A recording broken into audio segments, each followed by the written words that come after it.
I'm gonna jump in. That's how I do it. Hello, welcome. It's Sunday morning. Yay for Sunday morning. Welcome to the Art of Rock. We're going to talk about making rock and roll music, everything to do with music. Maybe even how to make a good coffee. Who knows? But join us every week here on ANGELSPIT'S Twitch. You should follow ANGELSPIT'S Twitch because there's always mad crap going on. I want to put a big thanks to you to these humans who are part of my Patreon and they keep me going. Thank you so much. And I've said it before and I'll say it again. I'm going to try and keep you guys going because, my God, you rock so supremely. It's hurting my brain. My brain is being hurted.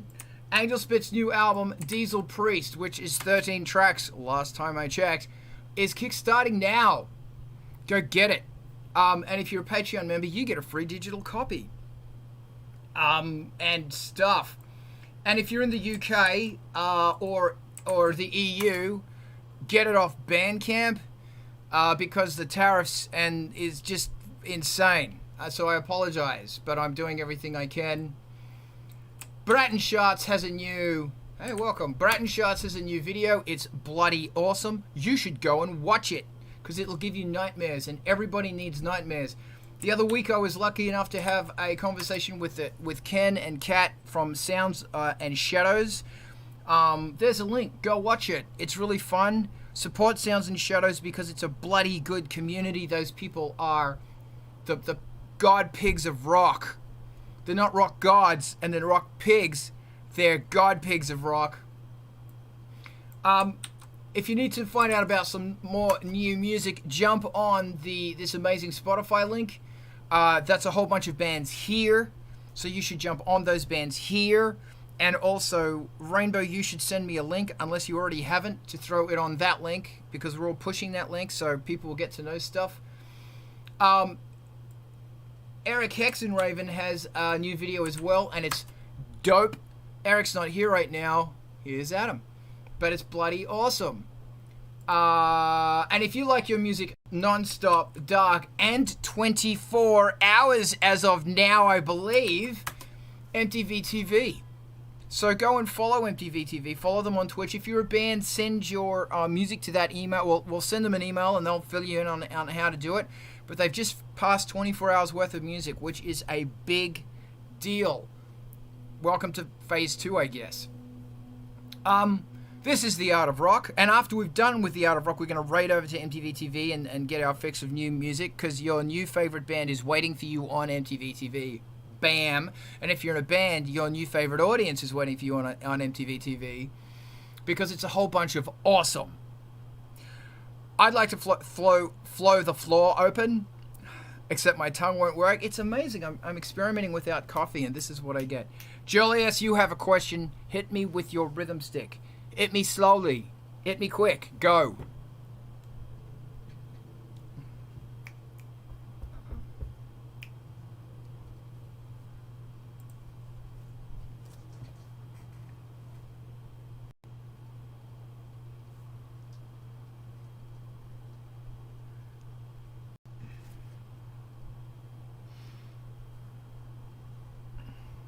Okay, that's great. Can I go first? Thanks. Okay, so step 1, mic is placed.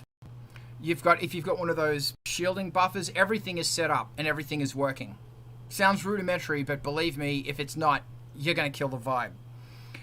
You have to make sure that the base part of the microphone stand is not touching the floor. It has to be elevated and wound in. If it's not, it's going to pick up the boom of you walking around as you walk around.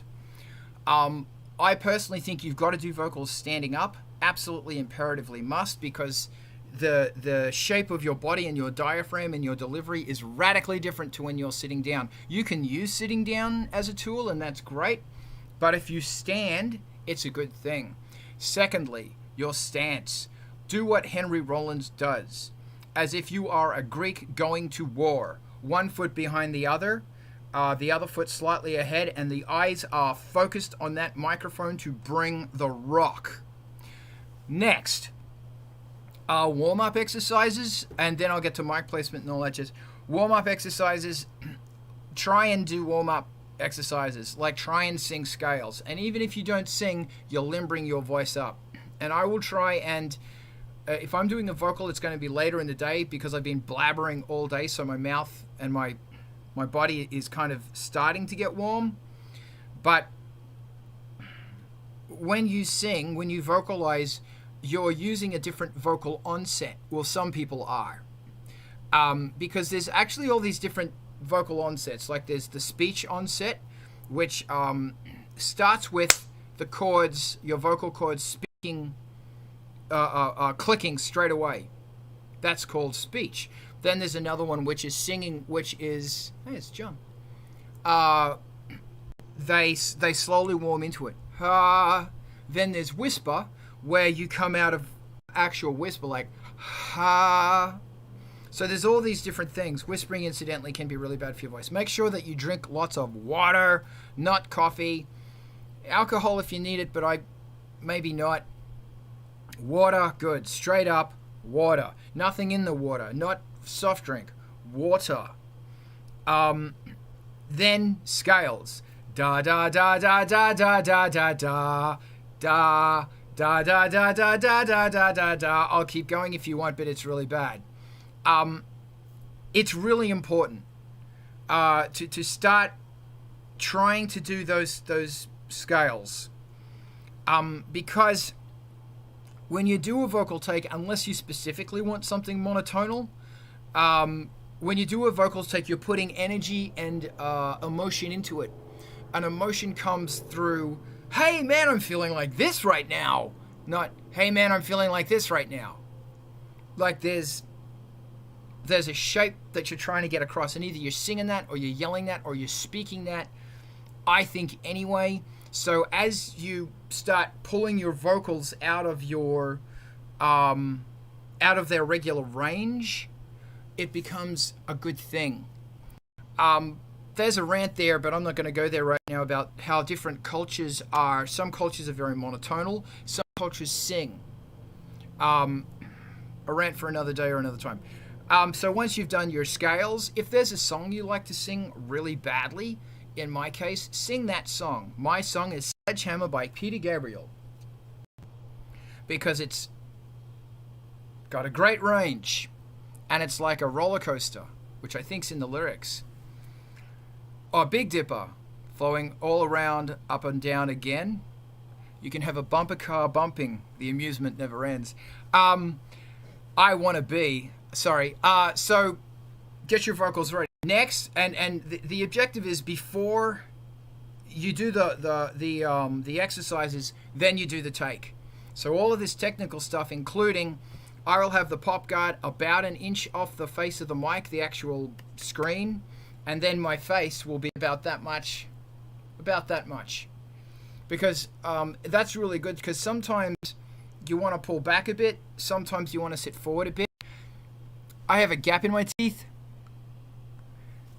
so I don't have sibilance, I have a whistle, and that whistle screams at 5K. So when I'm singing, I'll actually point my head away from the mic ever so slightly, just to duck off that sibilance, because my sibilance is a killer. Do a take, and make sure that the peak is -6, even -9. But when you hit it, make sure it's -6, because you can fix up quiet stuff. Distortion's hard to get out. My last thing is, I personally think it's really important, and I should turn your mics on. So, my God, Julius, I'm sorry, your mic was muted when you said the question is vocal technique. My bad, I apologize. If you're gonna have a sucky thing, like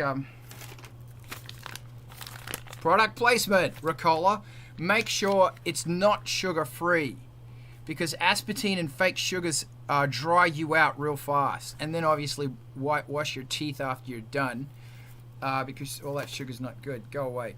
And am I sucking that stuff, it's keeping the fluids going, because your vocal cords have to stay lubricated. Water, good. When you get up to that microphone, there is usually a character that you're trying to get across. and that character is, it's important to know who that character is or what that character is.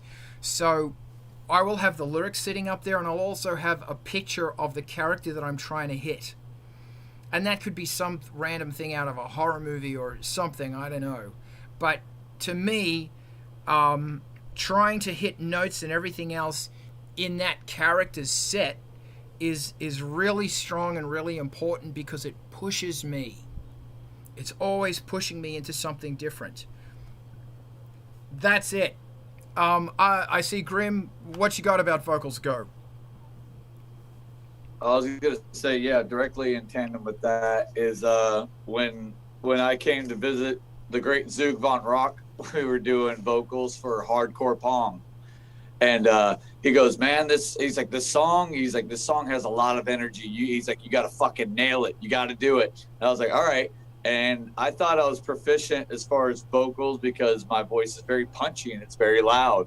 But more and more, Zoog was like, he goes, I'm not seeing the energy. He's like, you got to fucking nail it. You got to do this. So but I was nicer though. Water, yeah. You were encouraging. But the point was, like, I don't feel like you're bringing it. Like, he's like, bring some fucking heat. And the track in particular was 15 Seconds of Flame. So I was channeling this guy, the great Hack the Reaper. And so, you know, he's got a funky vocal style, but yeah, I couldn't agree more. It's like water, water, water. And if you got to put up pictures for reference, or if you got to have somebody in the room to cheer you on, get somebody to fucking cheer you on and literally like raise your hands, throw your hands above your head. I was literally standing, throwing hands to emulate like it's a party scene, because we wanted to nail that line when they're saying, give me 15 seconds of flame.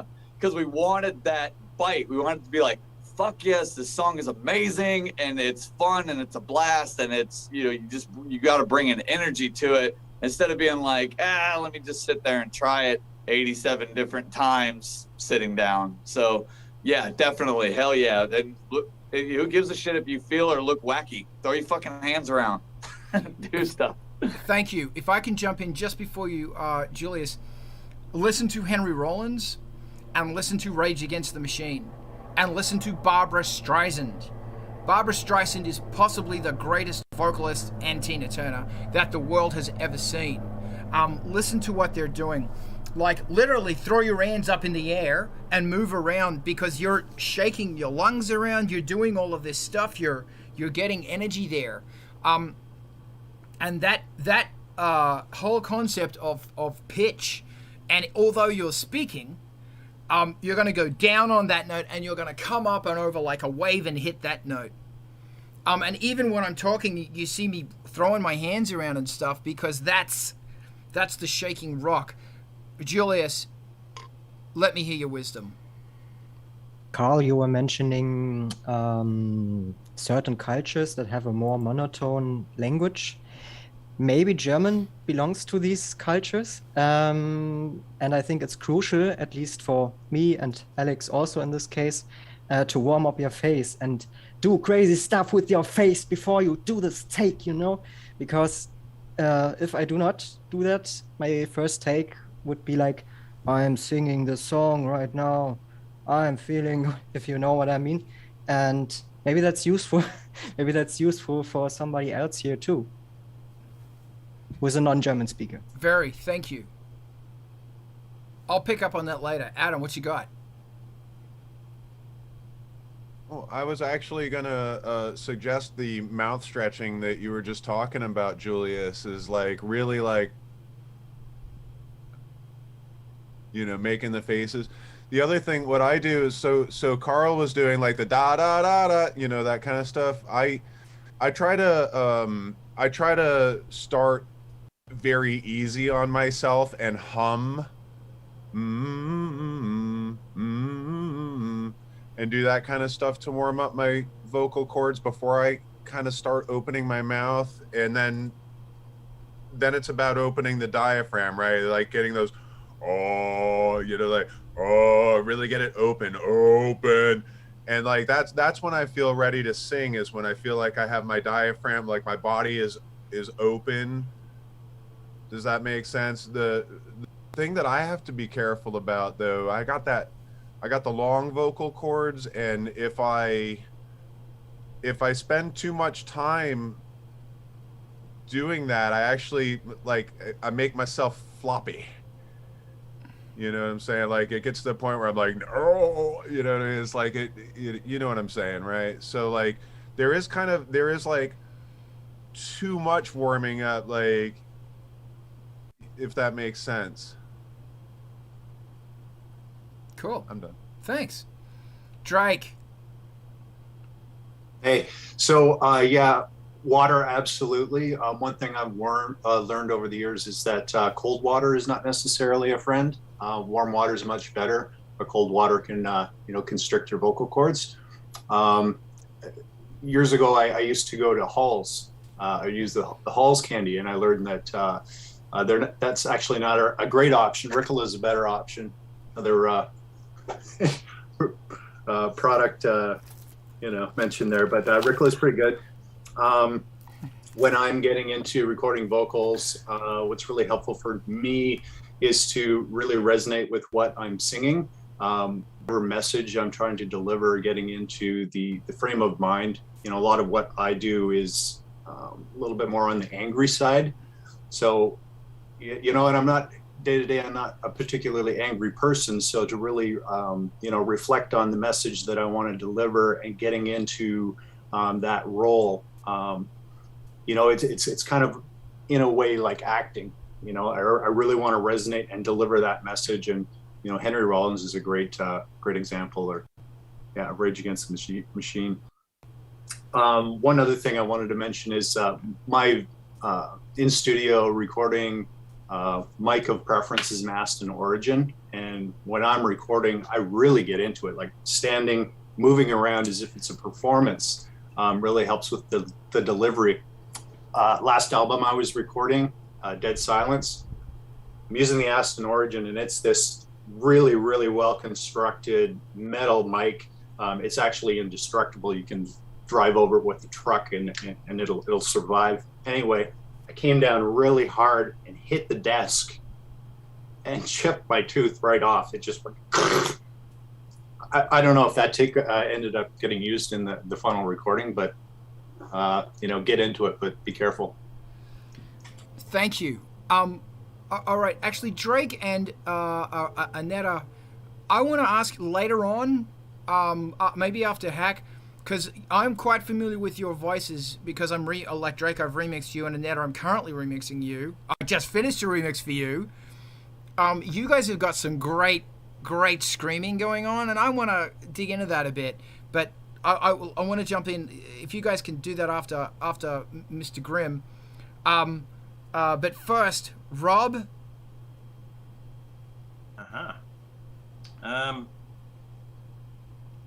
I would say that the main thing that I do to warm up is I sing 1 to 2 songs in my range.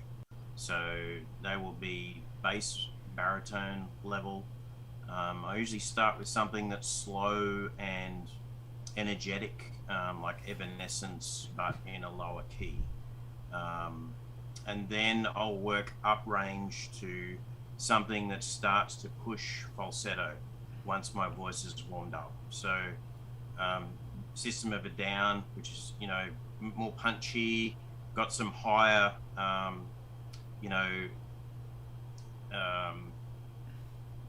higher verses in it that I would normally have to warm up for. If I didn't warm up, I would hurt my voice and I wouldn't sing for the rest of the day. So the most important thing is protect your voice, stick within your range, know what your range is. And then the next 2 things that I focus on are projection. So I don't start with a microphone at all because the microphone makes me self-conscious and nervous. What I do is I start with just music on, loud music, and I project my voice. And the idea is to project your voice so you've got those standing warm waves of energy coming out of your mouth at about 1 meter away from your face or 3 feet from your face. Start to build up that emotion and that strength. And the third point is breathing. You're not going to get there without breathing, and you need to, have that stance that Carl suggested, upright, breathing from the diaphragm, And also, you've got to make sure you recognize the placement of breaths in your musical piece. So a good way to practice that is to take the musical score of the song that you would warm up to and mark the breath points. So you know where you're going to take that breath, and you don't necessarily want to play the breath into the microphone when you record. You might choose to do so, but understand where your breath placement is, because if you're singing on a half lung capacity, you're not likely to have the same power or tone in your voice as you would with a full breath. And make sure you understand when you're overextending yourself. If you are trying to sing falsetto, then make sure you're controlling your breath, the amount of air coming out of your lungs very carefully, because if you underblow or overblow, it can destroy your vocal cords for the rest of the day. So I'm not a screamer, but I think some of the other people here are going to talk about that. I'm not a screamer. I'm more of a blues and gravelly singer. So that's all for me. Thanks, man. That's great. And also, if you're going to do falsetto or lighter vocals in the same day, do them first. Because if you're doing something gravelly and rock and roll, you might lose your falsetto, or you might lose the ability to do that soft stuff. Alex, the floor is yours. Another warm-up technique is to do a sort of frequency sweep or glissando from the highest note you can sing to the lowest, and to wander from frequency room to frequency room. Like first you start with your head resonance and then work your way down to the chest resonance. And also one thing is to do like this, hold your hands, shake your body, and then do like da, da, da, da, da, da, and like this, and it sort of loosens things up. I like it. Thank you. John, hit me with your wisdom, John. Hey. So some of this is from experience, both just recording other instruments and also from vocal recording. Some of it is going into recording prepared, and that means knowing what you're going to do, knowing that you're confident with it, and that means like singing it through multiple times. Recording composing in the recording booth is possible if you have like an entire band together, but I mean, if it's just you and if it's just you at home doing home recordings, that's not practical. But like, just rehearse it, just like go through it and then treat it like a gig. It's like treat it like you have an audience, even if you don't have an audience. It's like, okay, I'm singing it to you over there. It's like, that goes a long way. And with warm-ups, listen to opera singers, the way that they warm up.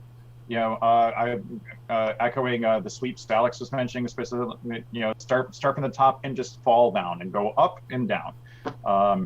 Getting that range. But yeah, confidence going into it, because if you're worried about what you're going to be doing on the fly, if you're second guessing the performance because you're just not that confident, it's going to come through. And you will have a tentative take, and it's going to sound like, you're just kind of farting it out.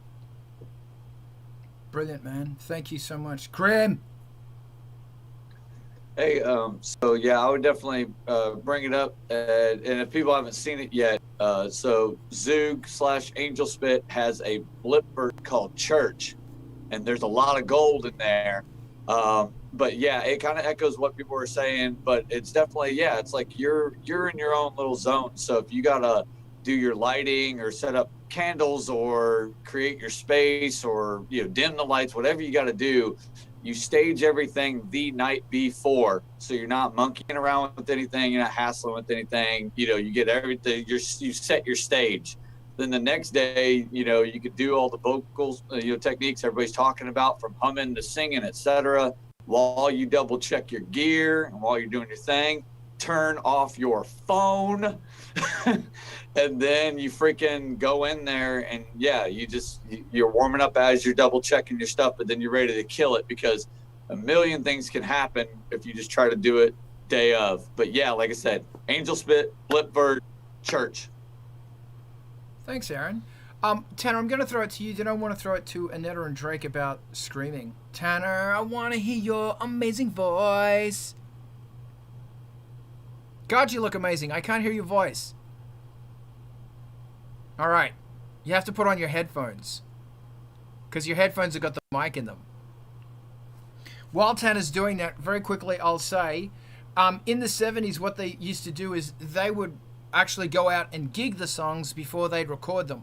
So by the time they got to the studio, they knew what the hell they were doing. I got you now. All right. You look fantastic. Thank you.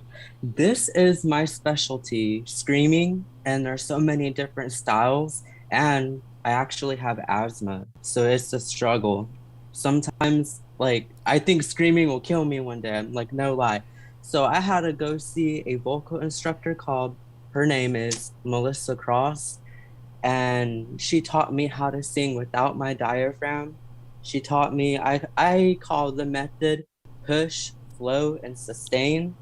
So yes, the zen of screaming, yes, yeah, but I didn't do it from her DVD. I took a group class with her. But so my problem is that I do low screams very easily. But as soon as I scream an A or E, I whisper because I might have vocal paralysis. So I had to find a new way to make that sound. And it's not about being loud. Like you guys were all talking about being loud. Like I just want to say it's not about being loud. Like some vicious songs are just from screaming. So what I like to do is I do this exercise called E, and I keep on doing that because when you scream, you want to constantly go.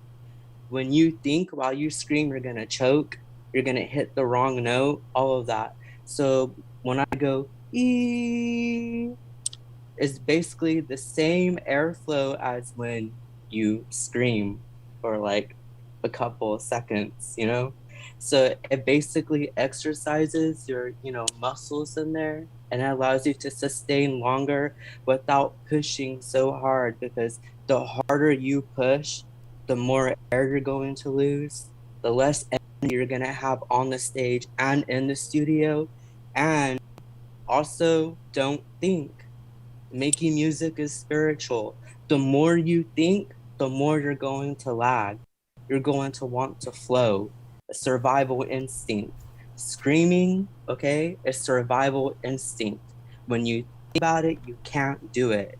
When you're overcritical, you can't do it. You literally can't do it. You have to literally let go of what you think you should be, what others think you should be, and then like that, but like a demon. And that's my advice. That's great. Thank you. Well, we've started on screaming, so I want to throw the floor open to Drake and Annette. Tell me, like, are there techniques you guys use? How do you do it? Annette, do you want to jump in first? I'm ready. All right. Let's do this. Okay, so I would also like to say that Melissa Cross is amazing. Zen of Screaming is awesome. That was one of the first vocal trainings that I ever took for aggressive vocals, and it was awesome. It opened up a lot of things for me. I also highly recommend Chris Leapy. That's Liepe. He has like a course for developing your and finding your aggressive vocal voice, and it's awesome. And there's like a lot of really cool, super technical stuff in there that you'll learn. His YouTube channel is incredible. So yeah, I absolutely recommend those guys. I think a lot of people that do screaming, that do aggressive vocals, aren't necessarily doing it the right way. And this can lead to polyps on your vocal cords, which can lead to gnarly surgeries, which can lead to losing your voice. So it's really important, if you do aggressive vocals, that you learn how to do it the right way, because, and like Tanner was saying, it's actually, you don't have to sometimes you'll see a picture of somebody and they're like, you see like the veins in their neck sticking out and stuff like that. They're singing from the wrong place. If your neck is that strained, you're singing from the wrong. If you're aggressive vocals, if you're trying to get to that aggressive scream and you're not getting there, the reason why is that you think that it's from here, but it's actually from your belly. It's from down here, you know. That's where your power comes from your core. And actually, because I'm also a circus performer, I have found that when you do a lot of core exercises, your vocals also become stronger. Your vocal stamina gets better. So all of that is really, really just some bonus stuff. Also, stay away from dairy when you're recording vocal. My invisible balls. It is the same flex for sure. But yeah, and also just know that your vocal exercises for those aggressive vocals are a little bit different from your regular vocal style. One of the most fun ones from Zen of Screaming actually is the alphabet. I always do that one before shows. I actually do the whole thing, but she does like a growling alphabet thing where you're like A, B, and you're like doing jumping jacks. A, B, C, D. You know, you go through the whole alphabet, and it really gets you like in the mood, and you're like, yeah, okay, I'm ready now. You know, like that's the final one that I always do before I do aggressive vocals. And you know, if you're feeling it and you want to go from your melodic part into your scream part, go for it, but don't sweat it so hard if that starts to like not work. And if you're feeling a conflict between your melodic voice and your screaming voice, then go ahead and track those melodic parts and then do the screaming parts separate. But sometimes you're just like in the groove, and if you're just feeling it and it's flowing out, go with that flow. Don't fight it, and just belt it out and do your thing. Brilliant. Thank you, Annette. Drake, what you got? Well, I first started doing screamy vocals about 20 years ago for a local band called Brothel. We didn't really go anywhere, but I can remember in the early days where I didn't know anything.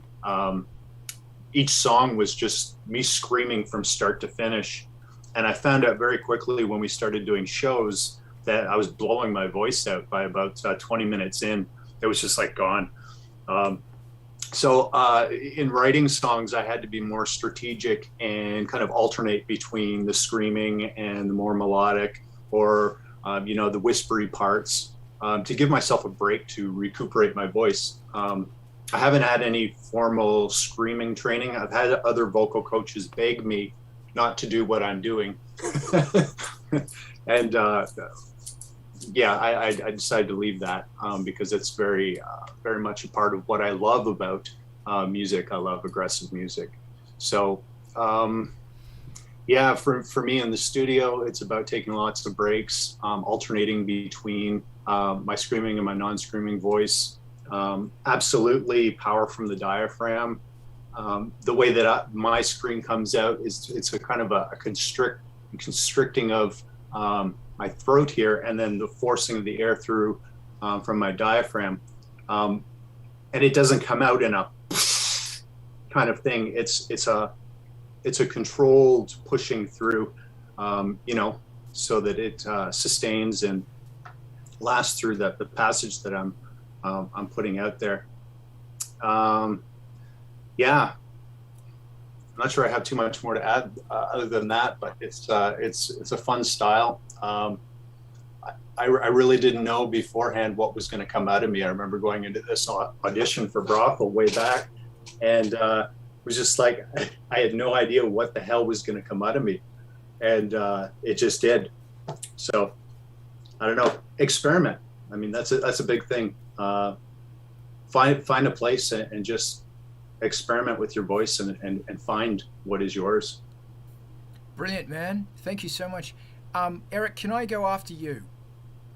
I love your wisdom, Eric. Those bloody... And Drake's got a hell of a voice. Like, this guy, it's really fucking good, Drake. But for God's sake, don't hurt yourself. Eric? Yeah, Melissa Cross, like Tanner and Annette mentioned too, that Art of the Zen of Screaming is an amazing DVD. That's where I started with screaming as well, or more aggressive vocals. And I think a key part too is like, well, the part is when you're screaming, you don't actually sing or scream through your vocal cords, you hit your false cords. If you're screaming and you're pushing that through and you go through your vocal cords, that's what that's what blows them out. You have to train yourself and learn how to hit your false chords. That's where all that comes from without actually straining your actual voice. I just want to throw some stuff into that help me when I'm singing. I just wrote some things down. Definitely like jumping on Adam and everyone else that said candles and Aaron and whatever else you're doing. Like the mood for me sets everything. Like I can't I live in the dark anyway. I have lights on now, but my vocal booth I have built into a bookshelf right here next to me. So like I have sound absorption around it with the microphone right there. I stand up and sing into it. I have candles around all in here. It's set to go all the time. That mood just brings it in. And then what Carl said in the very beginning, the standing and getting your front foot, your foot out front. I think what you are doing and the style you're going for, totally what you want to do. If you're going for that aggressive that aggressive take, you need to get in that aggressive stance, and you need to like balls out do it. If you're doing whispering or you're doing quiet singing, I also like to stand depending on the mood I'm going for vocally. So like if I'm doing a quieter take on something or something a little softer, I'll stand, I'll put my hands on top of the bookcase and I'll get in that mood. If I'm writing depressing lyrics and I want it to sound like depressing, I'll stand like mopey and I'll record however I want to get that mood portrayed. And I also think a lot of people don't do this, but remembering lyrics I think is key.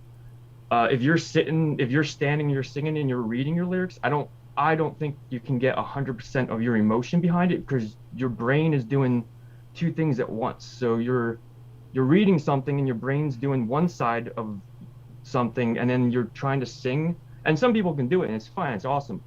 For me, it doesn't work. Everything I do, I remember all my lyrics and I can give a better performance that way.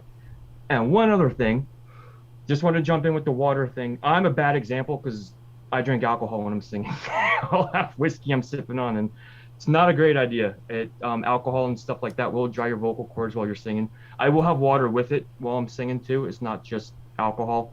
But tea is another great thing to drink. Herbal teas or whatever, just to keep, like Drake was saying too, like the cold water is not good for your vocal cords.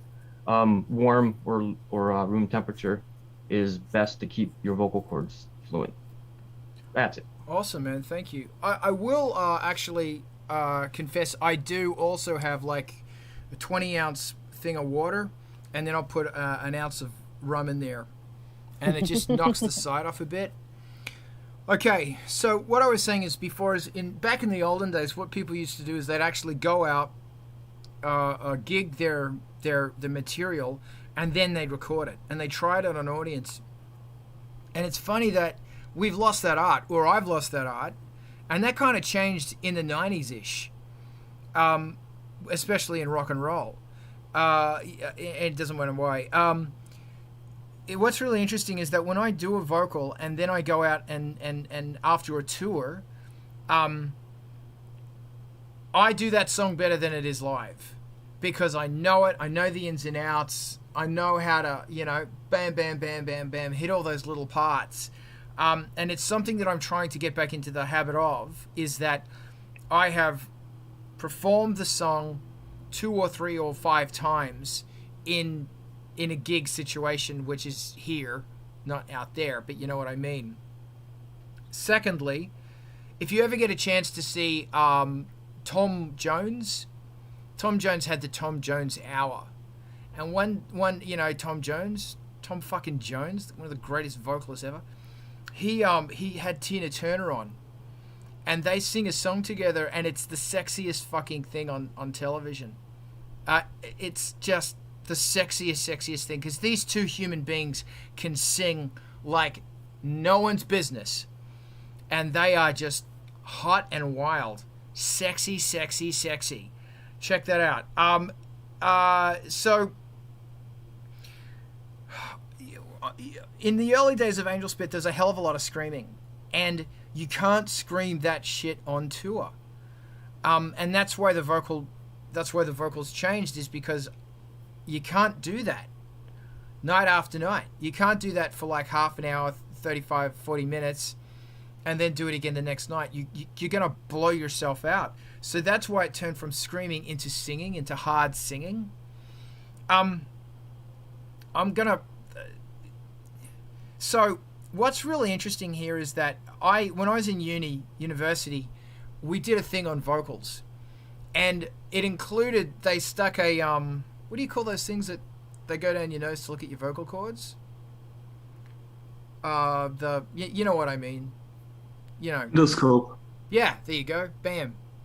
And they were actually watching people sing. And it was really interesting because, okay, we went into the actual physics, the physicalities of your body. These two massive muscles here called the sternocleidomastoids, and their job is to balance your head.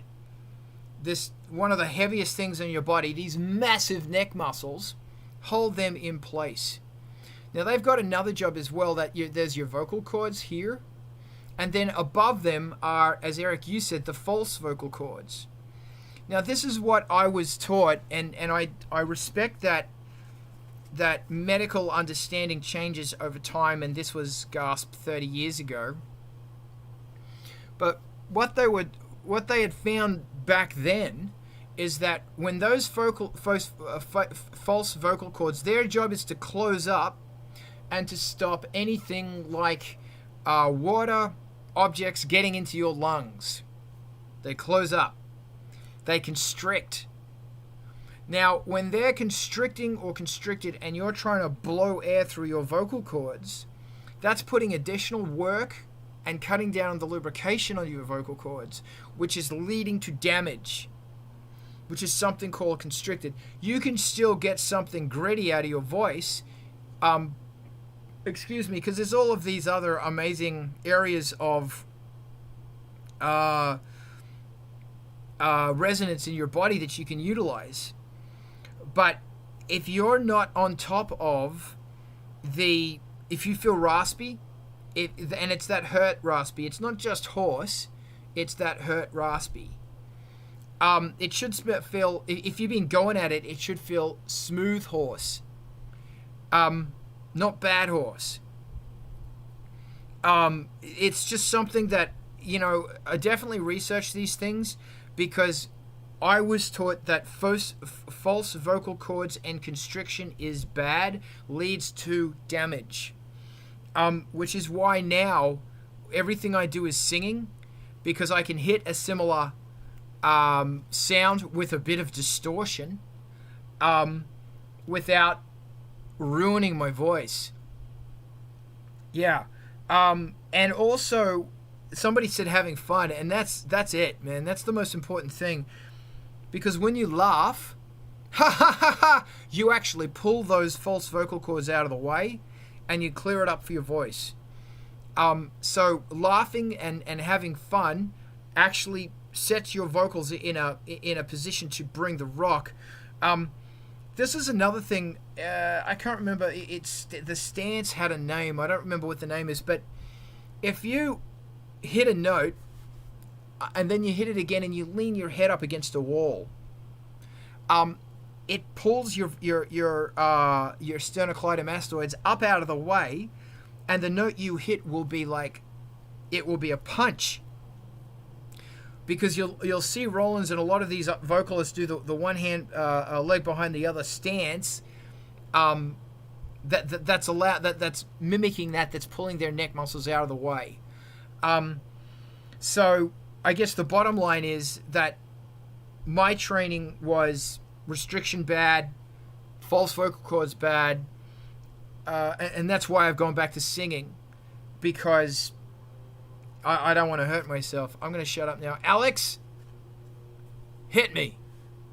Yeah, first, I think to lubricating your vocal cords, I think it's also important to drink not right before you sing, but several hours before, so the water has time reaching, like spreading in your body, so your whole area is lubricated and much more wet. And I also have a question. How do you guys experiment with vocals? Because I sometimes struggle getting out of my mold and finding something that's like fits or going a certain way, because sometimes I just feel lost. Thank you. Yes. Okay. First, we've been talking about the importance of standing up. Sit down, lie down, sit yourself on a chair, and put the mic down here, and go down and put your heads over your arm and put your head between your knees, and deliver the vocals like that. You won't want to scream. You'll want to do something more growly. Somebody brought up this the it's called glottal fry, which they use in The Grudge. Glottal fry. Utilize glottal fry. Pretend you're someone else. Everything comes back to Bowie, man. Do what Bowie did. Pretend you're someone else. How does that character do it? Put on some makeup. If you normally drink, don't drink. Do some push-ups, do some sit-ups. Instead of recording with a vocal mic like a condenser that's sitting in a rig, use a 58 or a handheld mic. And fucking throw yourself around. Move more or move less. Remember, one of the greatest, most important prophets of our time said that model means misshapen ball of clay. And you are a misshapen ball of clay in the hands of the gods, and that you can become anyone. And that brilliant man was Derek Zoolander. And they are the 5 syllables that are changing everything forever. Yes, vocoders and chorus pedals are always bored. Yeah, effects are great. Eric? Thanks. I definitely agree with Carl on the character thing. Alex, if you're trying to experiment at different characters, it's even if you're just singing as yourself, your music is your character that you're trying to portray to somebody of how you're feeling. So if you're doing different vocal styles, you're different characters.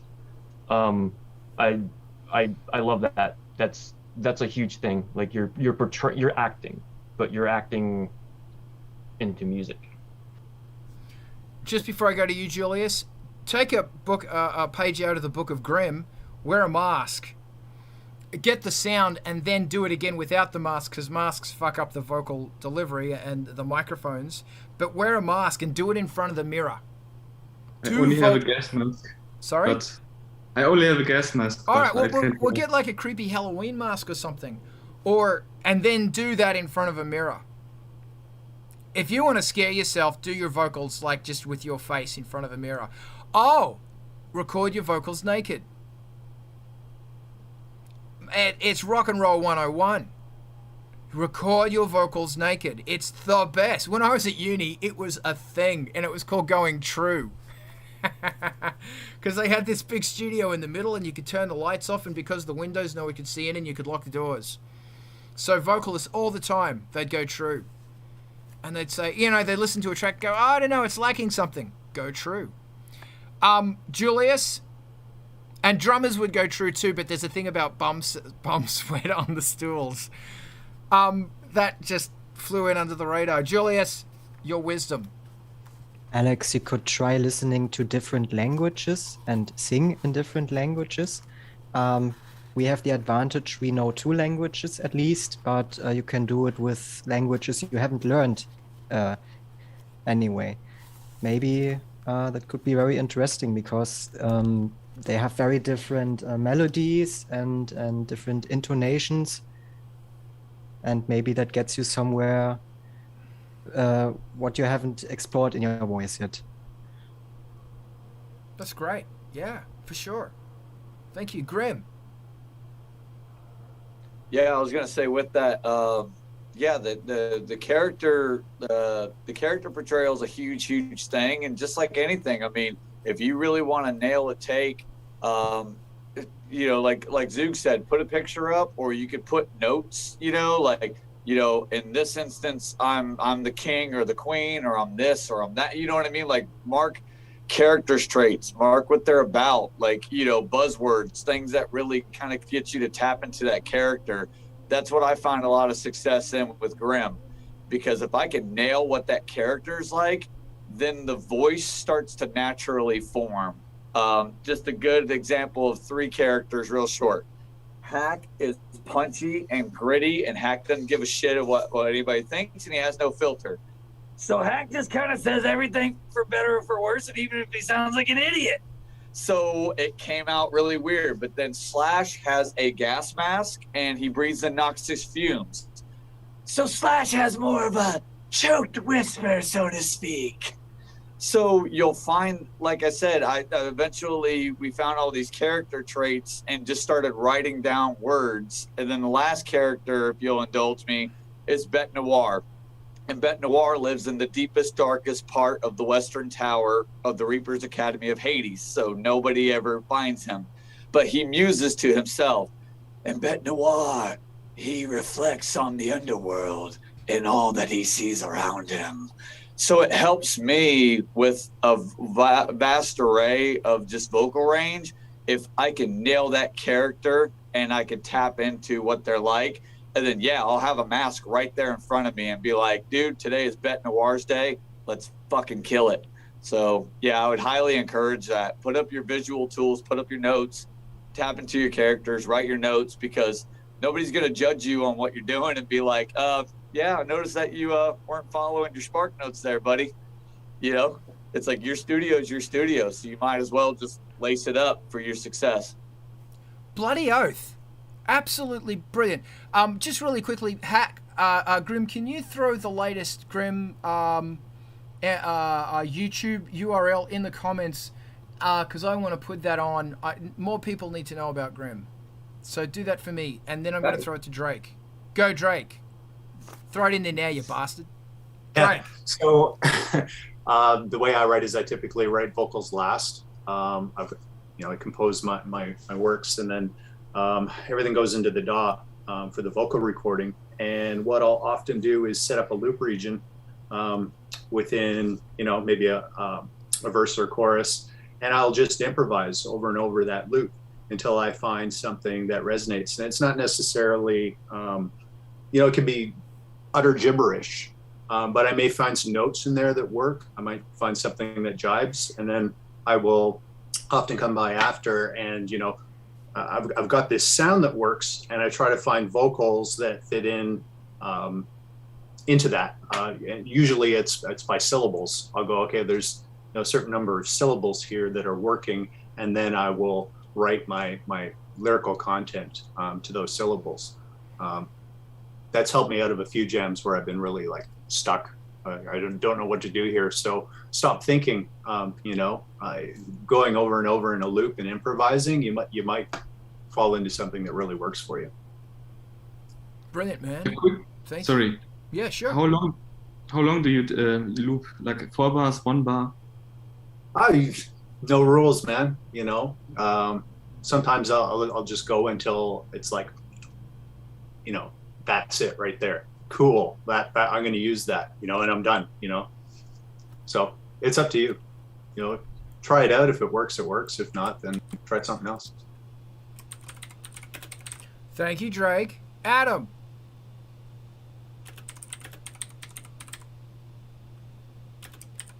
There we go.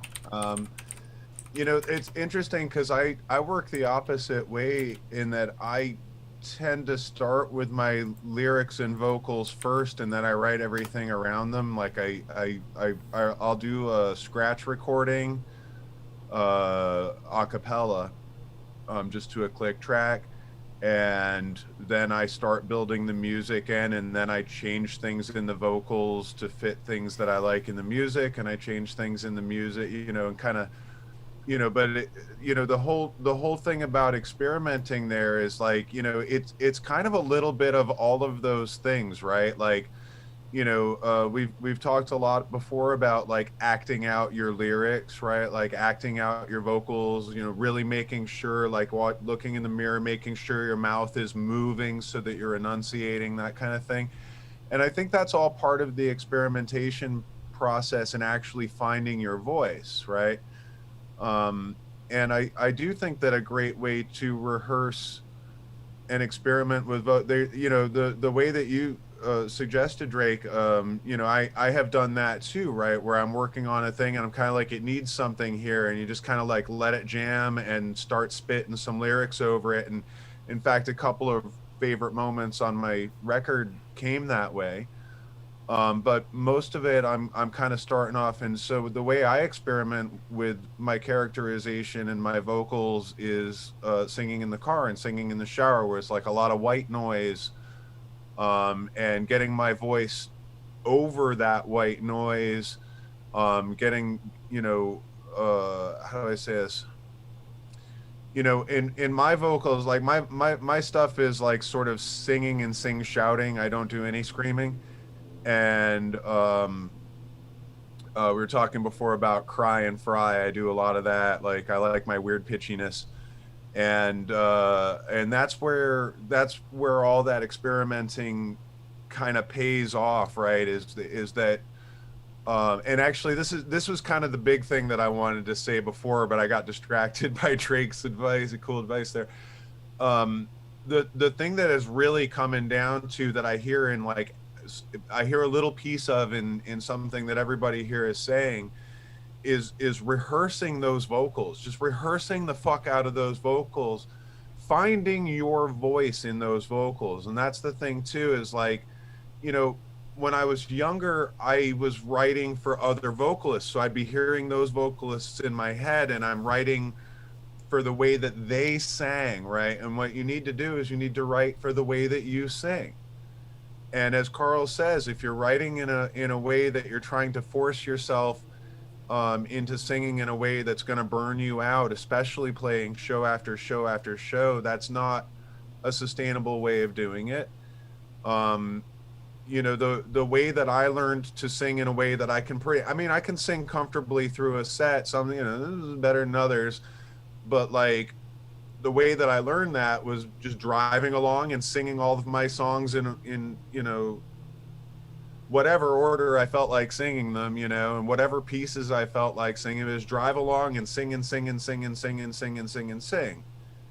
And that's where all your experimentation comes from. Is it's like, you know, I feel like, you know, yes, you do experimentation in the studio, but you're not into the studio until you have done the experimentation and rehearsed it. And like all of that rehearsal is where the experiment comes from. That's where you learn, like, oh, you know, that one time, you know, you have those moments, right, where you're just like, I feel like singing it different this time. Let's try the up note instead of the down note, or let's try the down note instead of the up note in this progression, right? And you do it that one time, and you're like, fuck, that worked. If you haven't taken the time to do that before you get into the studio, then you're singing it a new way, right? It's not on your record. And, you know, I'm going to say this to some degree, sadly, one of the things that people really want to hear when they go see you live is exactly the way it is on the record. Like some audiences, like if you're like a jazz guy, you don't want to hear it anything like it's on the record. You want to hear a totally unique interpretation. But like most of the muggles out there, like kind of get angry if you sing it different, because they're singing along in their head and they want that, you know, iconic version of your song, you know, that like perfect album version of your song. And if you haven't had the chance to develop that characterization and to find those enunciations in the lyrics that really bring out your song and bring out your poetry, and most importantly, bring out your voice, bring out your singing, you know, well, I mean, I'm going to go back to what Carl said, like your studio time is not the place to rehearse. And I do think that we got that very much from the you know, the 80s, 90s, where studio time was fucking expensive. And, you know, if somebody went into the studio and they didn't have their shit down to the nut, it was costing a lot of money. But I kind of feel like that's a good thing to do, even in the digital realm, is like, you know, you can tape all you want to tape, but then you have to go find it.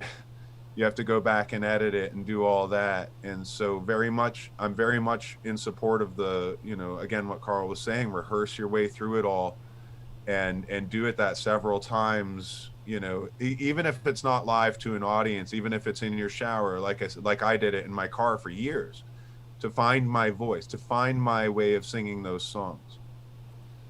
Right? Yeah. Thanks, man. Yeah. Alex, can I go in after you, Eric? Yeah, the touch on what Adam was saying, the hardest thing for any vocalist to do is find your own voice. And you can mimic people and you can do what you want, but like singing, finding your voice and like how you sound and singing comfortably with your own voice is one of the hardest things for vocalists to do. And I think all of us here have our voices. So just a positive thing is like that's the hardest hurdle, and I think we all have conquered that already.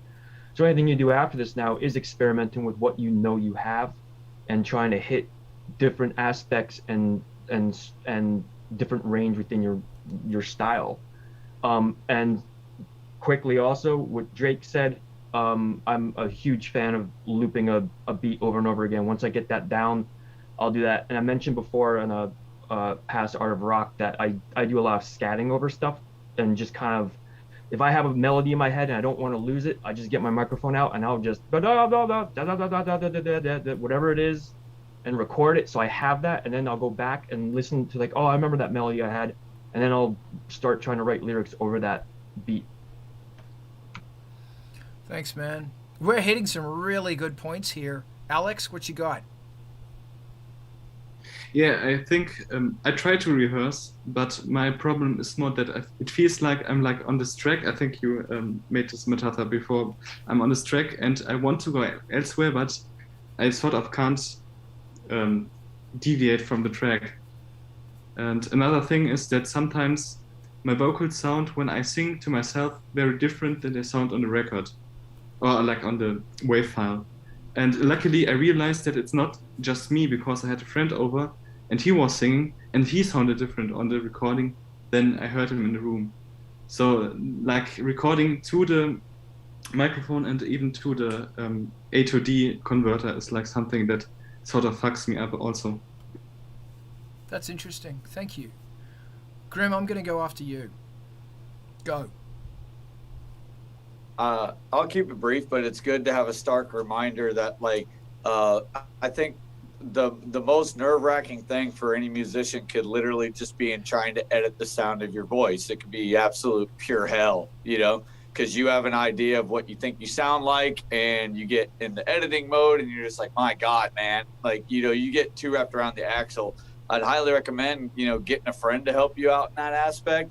Or, you know, get to the point where you go, okay, you know, I know that I could do some digital magic and I might be able to touch this up. But when in doubt, like I said, I'd usually recommend, I would first acknowledge that hearing your own voice can be grating or unnerving or otherwise just kind of throw you off.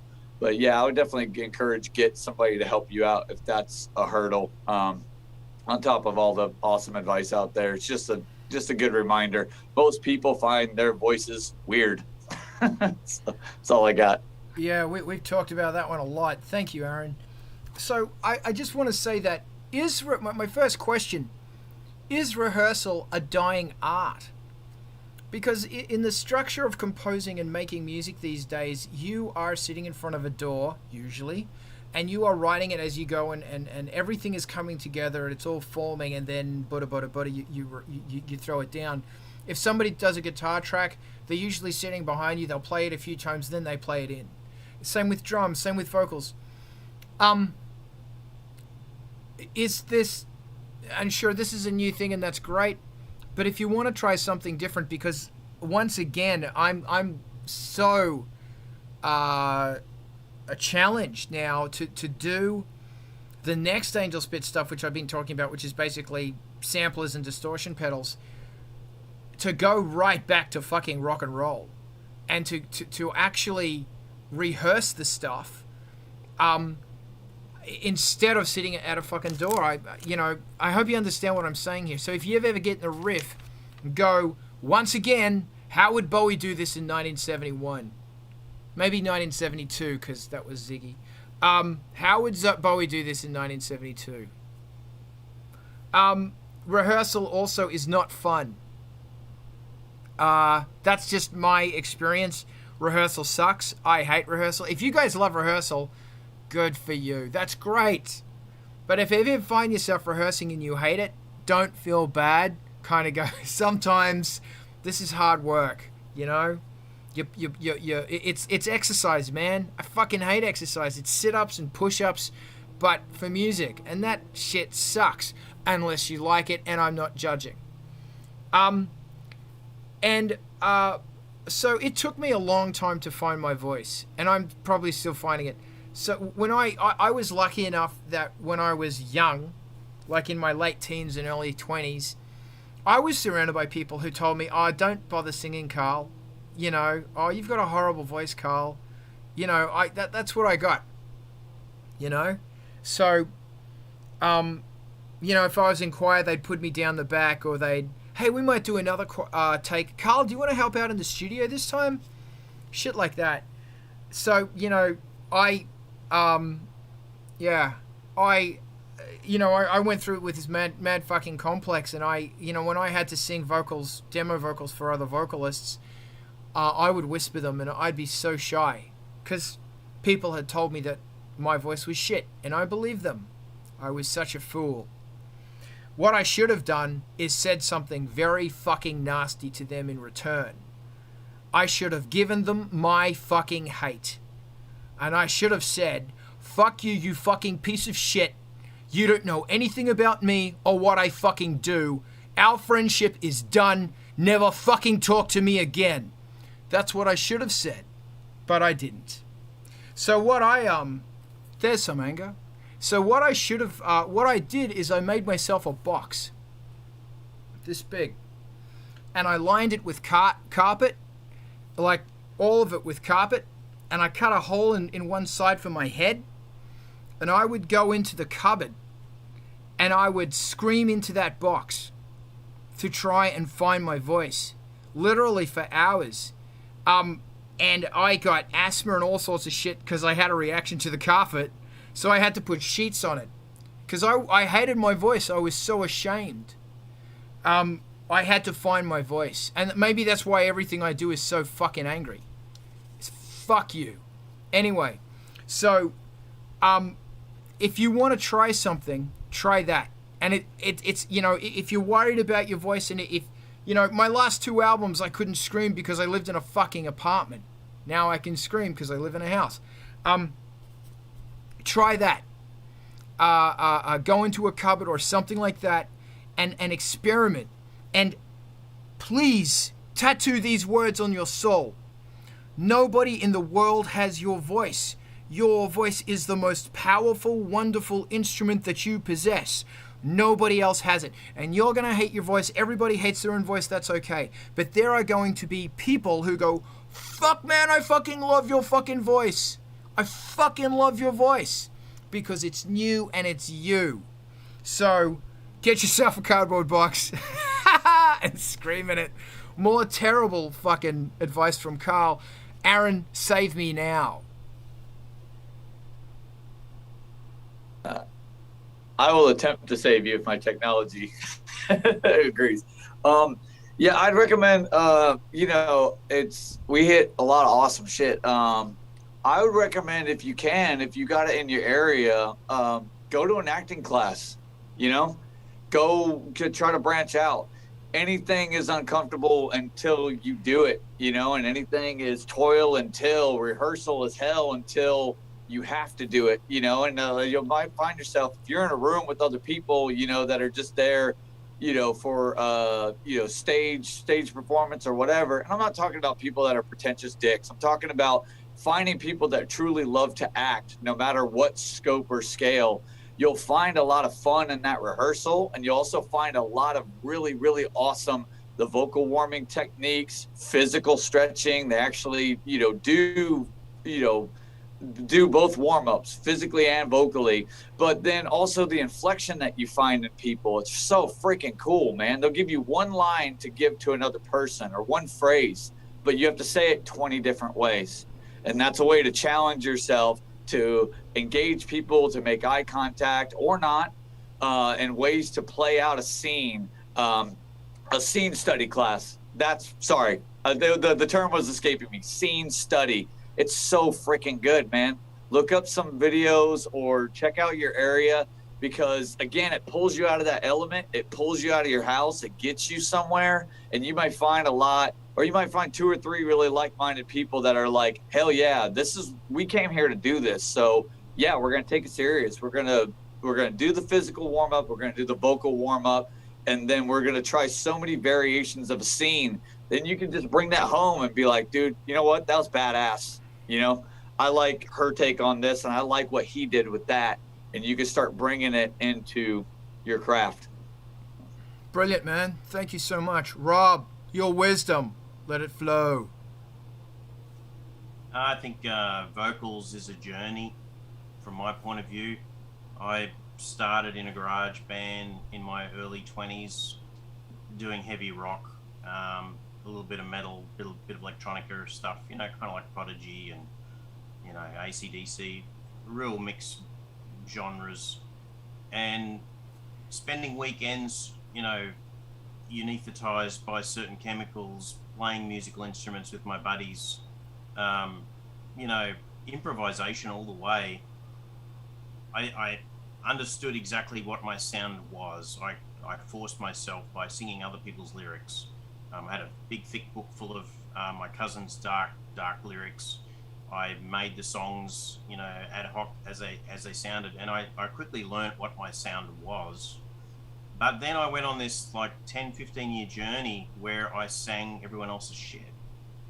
I sang Red Hot Chili Peppers, I sang Def Leppard, I sang, you know, Evanescence, I sang Disturbed, stuff more recent that I love. And making cover tracks of that is a laborious effort, but it helps you perfect your vocal technique and understand what your limits are, because you're relaxed with the lyrics. You know the lyrics, you know the breathing, you know the sounds, and so that doesn't get in the way of recording. So when you go into recording, you can start finessing your recording technique using a song that you're really comfortable with and that you know that you can sing, and laying it down. There's no other bullshit in the way. But then you play it back and you go, that's great, I sound like that other artist. So what? And, you know, but the point was, it was a journey for me, because I started to get comfortable with my range and how I sing well and how I can record my voice. And it wasn't until my daughter dropped out of her vocal and keyboard class for cheer, and I had to jump in her spot because I wanted to finish the course for her. The vocal instructor called me out straight away and she said, stop singing like that person. Stop singing like that person. Cut it out. I went, oh, I want to hear your voice.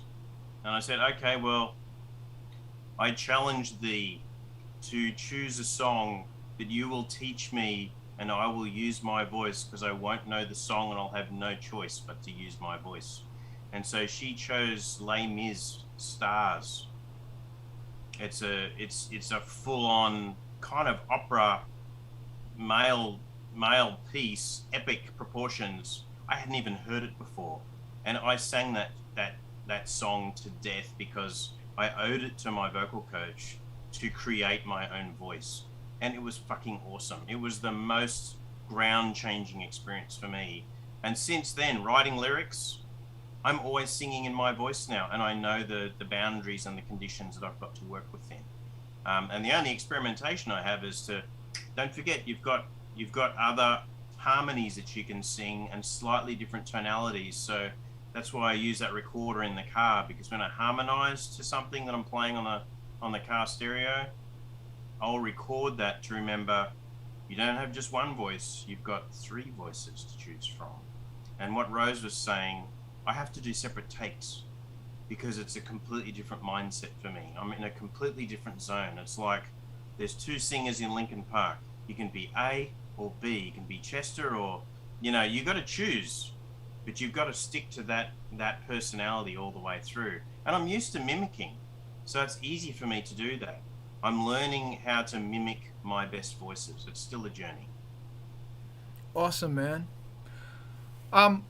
funny. I'll just one more thing. Then I want to throw. I want to ask about TikTok. Unless anybody else wants to talk about vocals. When I was at uni, one of the vocalist teachers said I had a really interesting voice, and she wanted to know why I was raspy. And it's just how my voice is. But I remember one of the most encouraging things ever was the bass teacher, who was the most terrifying bass guitarist I have. I mean, obviously, this guy's a professor of bass. And every drug under the sun this guy did. And he was like, you got to remember that my, all my lecturers were bona fide rock stars. And he was this guy, they were so cool. They were in this band called Crossfire, and it was fusion, jazz fusion. And fuck, they were terrifyingly good. Like, the guitarist, there's a guitarist in Australia named Tommy Emmanuel, who's just this terrifyingly good guitarist. And the head guitarist lecturer and Tommy Emmanuel would always be going at it. Tommy Emmanuel would fly up to duel this guy. It just the caliber of musicians was insane. Anyway, I remember we had to do this test, this exam, and I was shitting myself, involving singing. And the bass teacher was going to be the guy marking us. And I know these guys hated me because I was into the electronic cyberpunk thing. And I'd run around all the whiteboards and write rock and roll RIP 1992 just to piss them off. Anyway, and I called one of them a work experience kid. Anyway, so I was terrified of this exam. And I had to sing the solo from the two trombone players. I can't remember what they're called. Jazz trump, fantastic stuff. And I was just in front of a live band. And in front of all the fucking cool kids. It was like playing in front of Andy Warhol. It doesn't matter what you're going to do. They're going to kill you. And I did it as best as I can. And he walked up to me and he goes, "Man, you've got a real blues voice." And I went, "What?" And he goes, "The way you move from note to note and your vocal tonality, you need to do the blues." And it was this moment where I realized, wow. Somebody of that caliber didn't go, "You fucking suck." He just said, "There's something there. Work on it." So I thank my mentors for constantly kicking me in the ass. Where would we be without them? Q, Star Wars. Does anybody else want to talk about vocals? And it really is... Eric? I don't know. I don't see who's below you. Rob, you're pointing, man. No, Rose... Yeah, Rose was going to say something. Oh, Rose? Well, and then you could just start talking about TikTok. I was about to say Kit Kat. The floor is yours. Annette, go. All right. I'm back. Okay, so TikTok. All right. Last time, towards the end, we were chatting about TikTok, and some people were saying that they were kind of intimidated by it, or they seemed like they weren't familiar enough with it, or that it was only for... some people think that it's only for a certain subset of people, that it's only for kids, it's only for teenagers, or it's only for 20-year-olds shaking their butts and stuff. And it's really not true. The unique thing about TikTok that makes it especially awesome for us musicians is that it is the only social network that is based around sound. It's all about sound. It's all about working with sound. Right? It's really like the heart and soul of TikTok is sound, right? So this is a powerful thing for you as musicians to understand. It's a social network that is based on sound. You are the creators of sound. This is the perfect place for you to live, you know what I mean? And to find your people. Just know and accept that it's not going to be instantaneous, and be willing to put that work into it. I took my channel, I started on, I decided to track my efforts once I really started to go into it, because people kept saying, "You got to go on TikTok, you got to go on TikTok," because they've been watching me on YouTube and stuff like that. I have a show on my YouTube channel, as well as like our music videos. We do like horror and anime reviews because we're a horror punk band.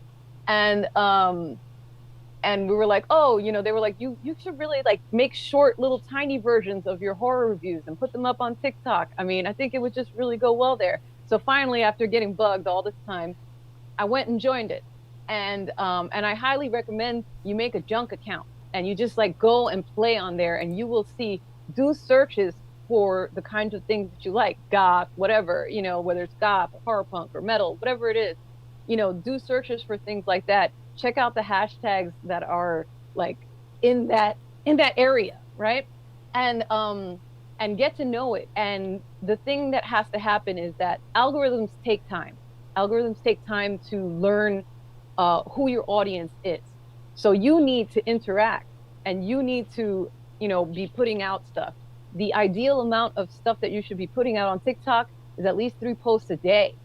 But you can start off, what I did was I started in July 13th is when I started taking TikTok seriously. And I only had 33, you know, I just did a post on Facebook and I was like, hey, you know, I made a TikTok, you know, come check it out. So I got 33 people on there. Okay, fine. That's not that many people. So your first couple of posts are not going to get that much traction. You know what I mean? And, you know, you can't get discouraged by that. Don't worry about it.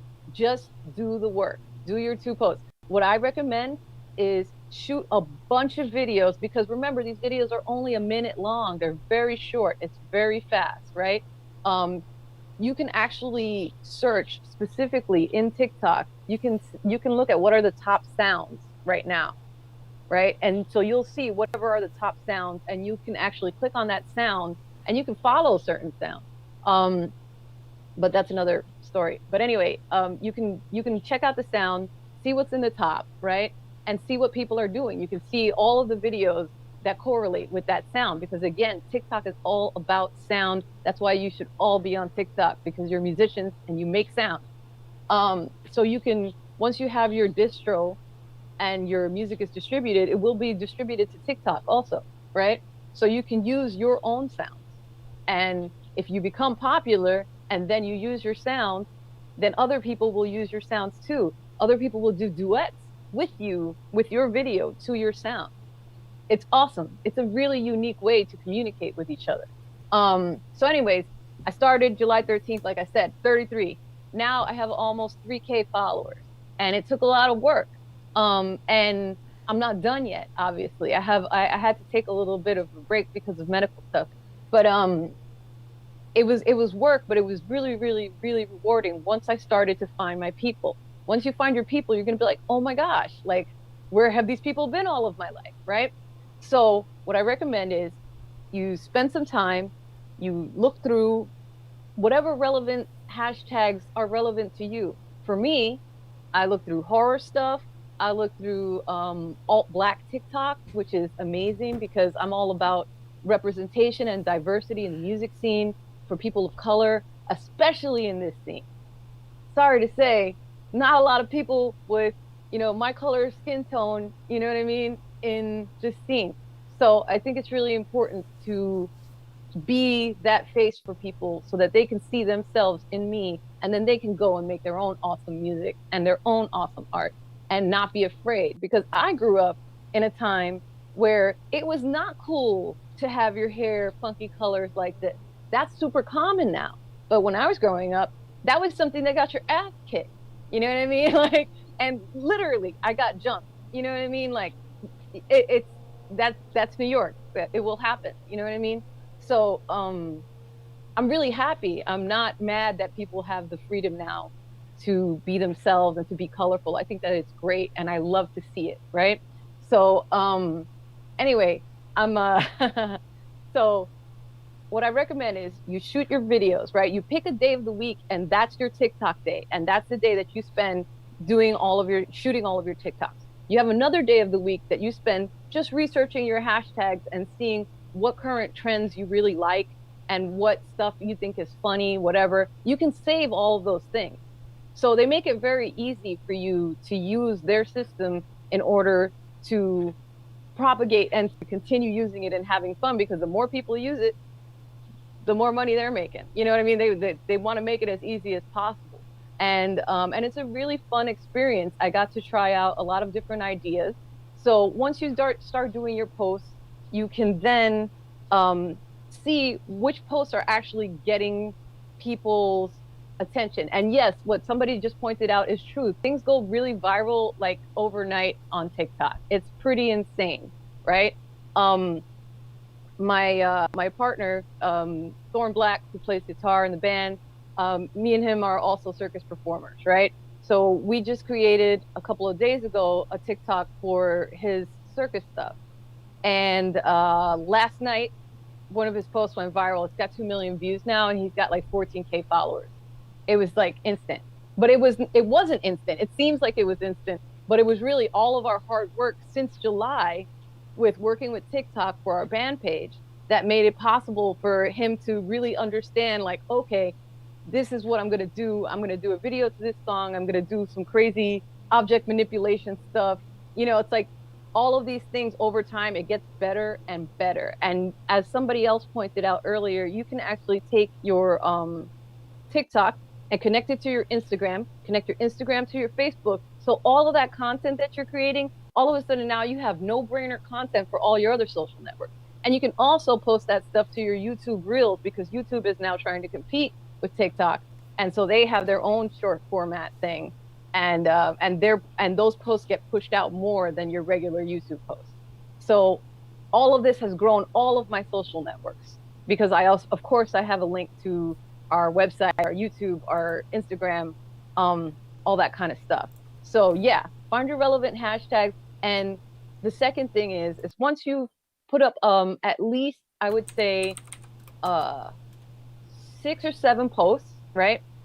And they've been running, and you see like whichever one has been getting the most attention out of all of your posts.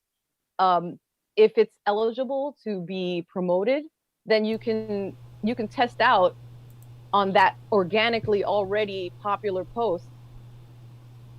Put like $5 on it and see what happens. And that's basically what we did, and that's how we strategically grew certain things. Is that when we saw certain posts that were doing really, really well, we're like, oh, okay, people really like this one, so I'll spend $5 for 2 days, you know, and I'll just boost it and see what happens. And then it just like grew in giant spurts from there. And we just kept having a lot of fun. We did really short 1-minute covers of really popular songs, whatever was like the most popular, even if it was something that was totally not our usual style, you know, and we made it our style. We made our version of whatever that song was. And it was really fun, and it was easy because it's only a minute and you don't have to think about it too much, because TikTok is not about a beautiful, shiny, polished product. Unlike all your other social networks, Instagram, you want beautiful, polished, perfect, right? YouTube, beautiful, polished, perfect videos, pristine, right? TikTok, no, they want to see you. They want to connect with you as a person, you know, so you need to get a little bit real, and you need to be willing to be yourself. For me, I'm a really silly person, as Zook can attest, you know, he knows. I'm an incredibly silly person. I have a wicked sense of humor. I love horror movies. So we were like, okay, we'll talk about horror movies. We'll make funny jokes about being metalheads. We'll make funny jokes about what it's like to go on a gig and the disappointments that musicians face in general, and like make jokes about it and stuff like that. And it's super fun. It's actually super duper fun. So if anybody's got any questions, go for it, and I'll do my best to help you out. This is your chance to shine. Go for it. Alex, what you got? Yeah, based on your recommendation, I tried it out, and my first experience was I felt like my namesake from Clockwork Orange strapped to a chair with my eyes open and watch whatever teenagers do in their rooms. But after that, I tried out some hashtags, and I had really trouble finding stuff. One thing I did was industrial music, which is also on Instagram a huge hashtag, and I sort of had a hard time finding relevant stuff. I of course followed Vincent, and I would have followed you as well if I knew your handle. It's cut like this. Cut like this is our handle on TikTok. Oh, okay. Cut as in CUTLIKETHIS. Cut like this. Okay, maybe you can write it in chat. Yeah, I'll write it. I'll write it in the chat.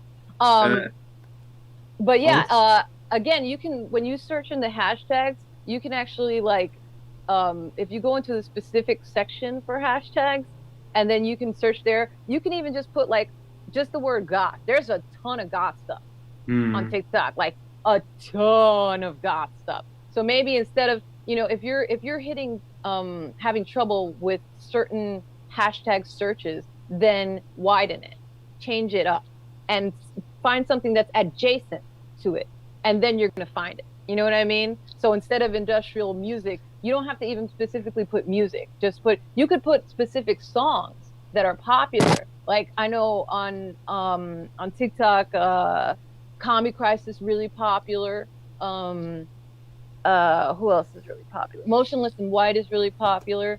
There's a lot, and you're gonna find a lot of cool new artists. Actually, that's what I found as I was doing more and more posts and stuff. And also I do believe that the hashtags that you use also affect what's going to show up on your For You page when you're just randomly searching and exploring through TikTok. The more you engage, the better results you're going to get. So do some mindless scrolling and search around and play around and compliment other people, especially like for me, I specifically, if I see cosplayers of color doing really cool stuff, especially if they don't have hardly any replies, I always make sure to leave them some love and leave them a comment. Comments stand out.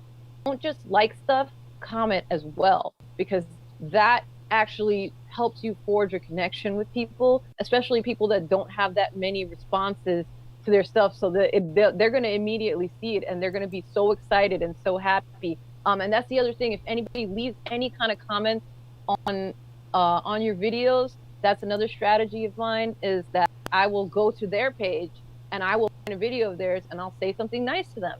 You know, it doesn't take that long, you know what I mean? And it's a way of like extending your hand and shaking their hand and becoming friends, because that's how you really get that strong bond of somebody that's going to be following you and coming out to your shows and supporting your Kickstarter, things like that. A comment makes a big difference as opposed to just liking something. Anybody can like something. Awesome. Yeah, Go. One problem I had, that most goth hashtags were more focused on fashion than on music, and I don't have any content to produce right now, but I wouldn't know how to dock onto this. I felt like I was like visiting, but not like didn't know. I don't know. Okay, so you were just in like browsing mode for now. You're not in like posting content mode and stuff like that, which is fine. That's a legitimate way to go about things. Like I said, instead of searching for hashtags, try searching for songs. And that might give you a different result. You know, it takes a little bit of playing around, and it takes, like I said, it takes continued use of it and your continued like or dislike, or, you know, swiping to the next video or whatever. That also will help you, you know, with all of that stuff. Yeah, you can put on some makeup and lip sync to your own stuff for sure. You can absolutely do that. There's also stuff that you can do besides actually making music. And yeah, it's not about being highly polished. It's about having conversations. It's about being there in the moment with people. Look in just top trends and just like see what's in there and see what people are doing, and you're going to be surprised by the creativity that people actually have. It's pretty amazing. Like there's been some incredibly, you know, I could spend hours just scrolling around on TikTok. I mean, especially I have ADHD, so I'm like, ooh, constant stimulus. This is amazing, you know. But there's a lot of other stuff that you can do besides actually making music. It's not just about putting your material on there. It's not like Instagram, and it's not like Facebook. It's not about like, I'm gonna put up constant material. It's about showing people who you are and what your interests are. You know, also think about what your other interests are besides just industrial. You know what I mean? Like, I'm sure there's other things that you like. You know what I mean? Like, do searches for those things and let the algorithm figure out who you are so that it can then direct you to the posts that you're looking for. Brilliant. Thank you. Okay, Eric? Well, I hope the world is ready for Hangin' Raven's industrial music twerking page, because oh yeah, it's coming.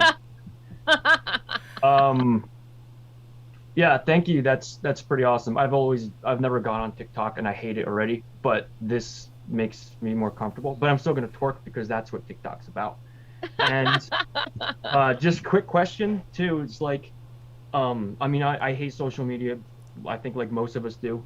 I found Instagram to be my favorite so far because at least the algorithm, I don't get buried in algorithms, I think, on Instagram as much. Facebook fucking destroys me. Like Facebook algorithm has changed a lot, and it has been, especially in the past, I feel like it was going really good for me, and then like in the past like month or two, something changed, and it's like all of the engagement that I was getting before, it's like I have to claw and fight to get the same level of engagement. I'm like, what happened?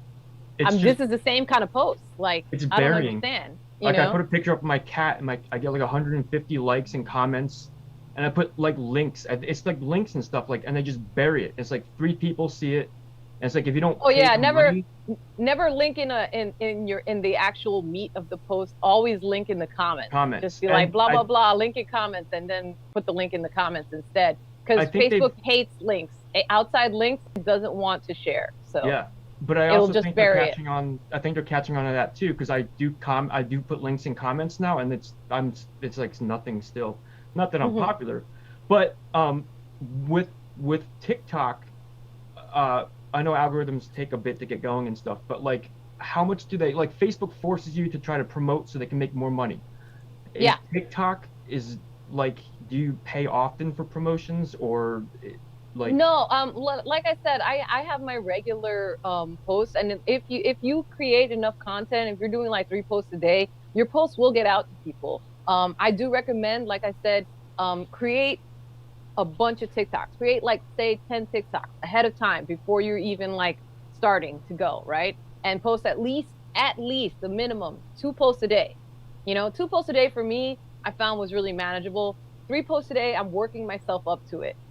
Because sometimes I just don't have, especially in recent times, I just had a lot of sad stuff going on in my life. So I just didn't have that motivation to be able to create that much content, But at least 2, if you can do 2 posts a day, for me, I felt was more manageable. And then as I get more results, those results will amp you up and will help you go further. But to get back to your question, they do, they ask for more money. The minimum payment that you can make on a TikTok is $5, which is a lot. That's a lot of money compared to like you can do a Facebook post every day for $1, and it's gonna reach like X amount of people, and it's gonna do well for you. We can do another talk next time about how to do Facebook ads properly, because the Facebook ad algorithm is actually incredibly powerful and can make you get you a lot of followers and can make you money, but it takes a lot of work to work with that algorithm and to actually make your ads effective. I highly recommend to any musician that you take a class of some sort. It could be on Udemy. Udemy has lots of great courses for very cheap. Learn about marketing, because you cannot expect that just because you make great music. Unfortunately, there are millions of amazing, incredible, talented musicians out there. The quality of your music is not the only factor in getting it out to people.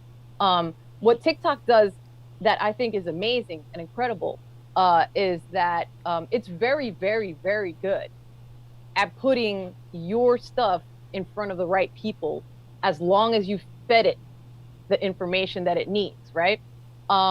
So like I was saying with my partner, we had put up we created his new circus account. We used all of the knowledge we used from our band account, and we're like, okay, now we're gonna make our circus account for you.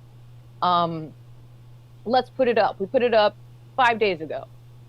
3 days in, after he had been already posting regularly for those days and also interacting with people. You have to do all of these things. 2 posts a day, plus spend some time interacting with other people, scrolling through, swiping on the videos that you don't like, giving hearts to the videos that you do like, leaving comments, right? You're doing all of these things. writing back to the people that liked your stuff, and et cetera, et cetera. You'll slowly grow more followers, and it will slowly figure out who you need and who wants to see your stuff. And at that point, you then, like I said, take whichever video has been getting, organically got the most attention, and put $5 on it for 2 days.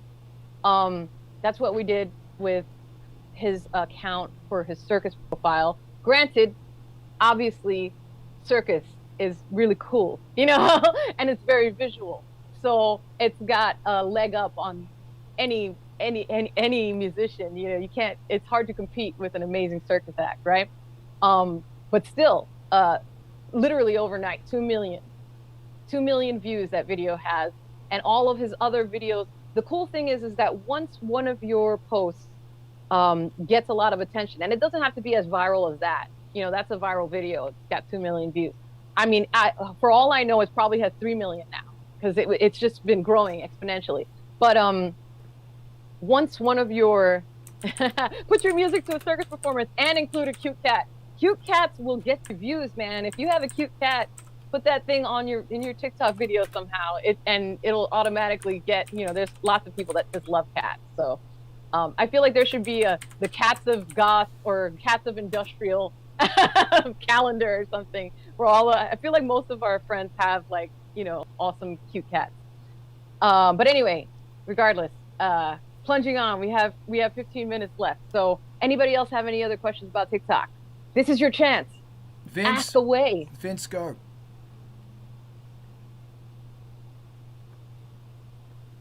Okay, I don't necessarily have a question, but I have a little bit of information about TikTok, because I've been using it myself for a little while, off and on. I kind of forget that I have a TikTok account a lot of the time, because I've got other accounts and I've got so many things on my phone I use to manage stuff with.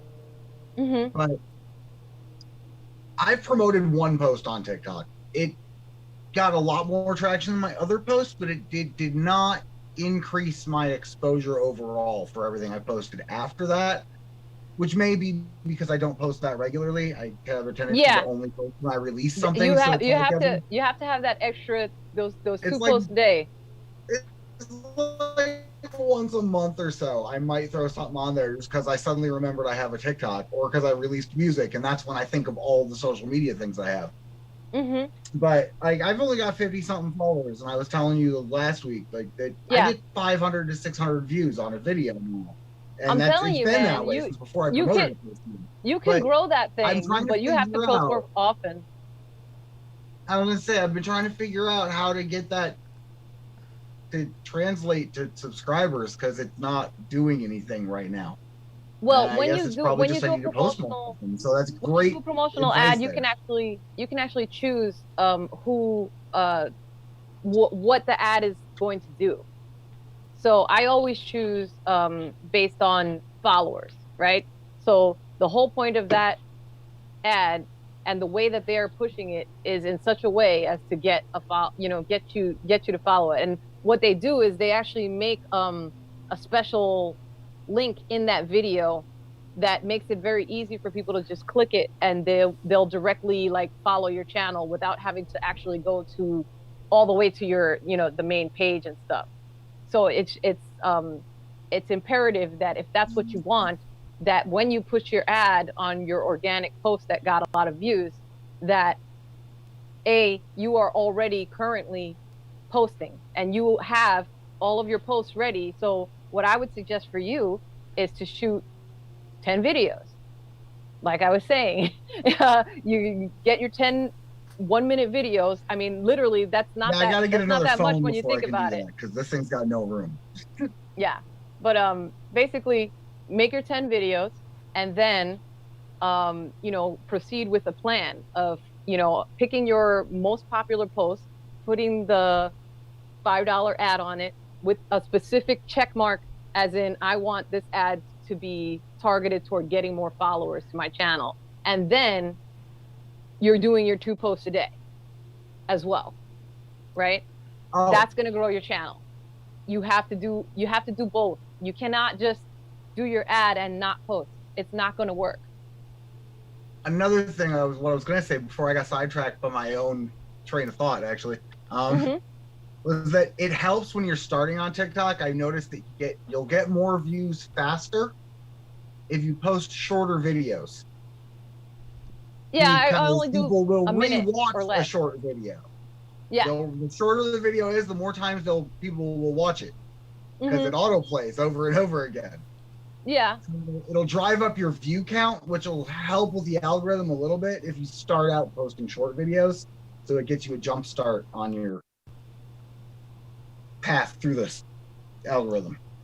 Yeah. Anybody else got any questions? Thanks, Vince. Graham, what you got? Hey, yeah, I was gonna say, yeah, as much as we have digital stuff, as much as you can build it into your phone as reminders or whatever, I would still write it down. I'm just the biggest believer in writing it down. My fridge looks like a damn ransom note or a crime scene or both, because it's just a shitload of ideas that I have to write down. Otherwise, it is not tangible and it's not going to get done. So I would take, all your effort and just write, hey, so yeah, I forgot. I got a Facebook, I got a TikTok, I got this, I got that. It's great to post when you're inspired, but I just pick a day and look at your fridge and be like, fuck, yeah, social media day. I got to do this. I got to spend 15 minutes and I just got to post, and yeah, working in tandem with the 2 video thing. Hell yeah. But you got to write it down. You got to write it down. You got to put it face front in front of you, or you got to put it on your door before you go to your garage or out your front door. So you will see it and you will do it. That's all I got. Yeah, that's a really good point. I recommend alarms. Set an alarm. Try out a couple of different times. We found out that like our best time to post our videos was around like 4 or 5 o'clock. You know what I mean? But we tried out a couple of different times. You can see in the back end in the analytics how many people saw it at that time. And then you'll narrow down as you go along. You'll naturally find like, okay, for my audience, like this is the best time for me to post videos.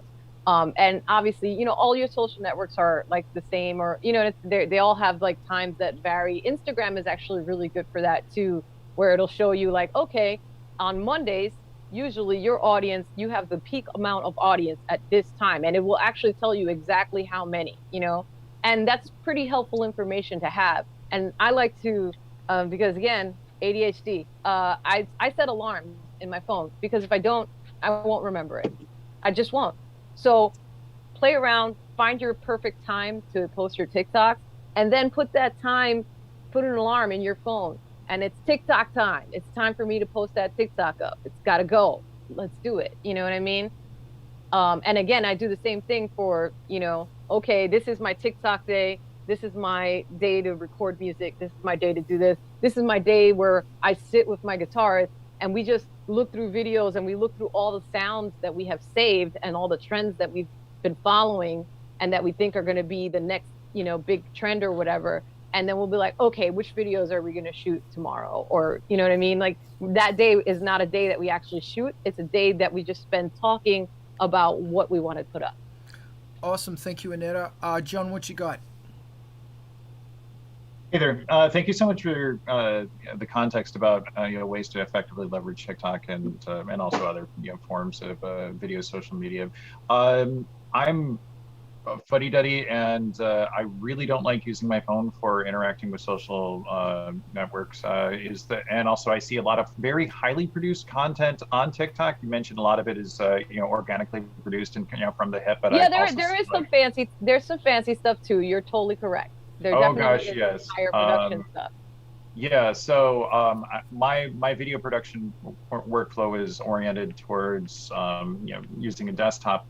Do you have any experience with that, or can you speak to what I do. Experience? Okay. Yeah. So I do a lot of stuff with that for our YouTube show of the Cutting Room Floor, where we review horror movies and animes and stuff like that. And I took some of that over to TikTok as well. So our horror reviews are a little bit more flashy and produced than just our skits and just whatever silly trend that we're doing that's on the handheld phone. We also even do some green screen stuff. I use DaVinci Resolve to do all my editing because it's awesome and it's free. So I highly recommend to any of you watching, if you're like, how do I edit videos? What do I do? You know what I mean? There is a free video editor that is a direct competitor for Adobe Premiere. You know, like this is DaVinci Resolve is used for feature films. You know, it's incredibly functional. There is a more expensive, you know, higher ranked version, and I've hit a wall a couple of times where I was like, ooh, there's that one little feature, I would have liked to use that. And I'll probably end up getting the pro version eventually. But honestly, anybody can, it's got an amazing amount of functionality, and that's and it's definitely a tool that I use, especially if I'm going to do any green screen stuff. Did that answer your question, or is there something else that you wanted? Yeah, well, I was reflecting on my experience with Instagram specifically, and where it really wants you to use the apps and have a Facebook account and have, like, you know, basically be part of that particular ecosystem. So if you're not actually part of that ecosystem, you're definitely a second-class citizen. So does that happen? Carl's raising his finger on that. You can actually just upload from your desktop via the web page. Yeah, that's what I do. Mm-hmm. Fair. Okay. Cool. Thank you. Awesome. Alex, forgive me if I feel like I'm rushing it. I am. Alex, what you got? Yeah, speaking of time, another question to Rainbow. How much time do you invest per week and how much do you think is like the minimum viable amount? Like I said, I think that if you really want to grow your channel, you have to do 2 posts a day. And like I said, you can do this ahead of time. It's not that hard, because again, these videos are the max amount of time for your video is 1 minute. So it's not that long, you know? So don't be intimidated by the fact that you have to do 10 videos, because it's really, they're gonna go like this. So I recommend choosing a day out of the week that you shoot all of your videos. So all of them are already done. So it's a no-brainer at that point. At that point, you're just thinking about, and you do this right from the start so that you always have a buffer. You always have that buffer of like your 10 videos, so that you don't have to think about it. All you have to think about is, which one do I want to put?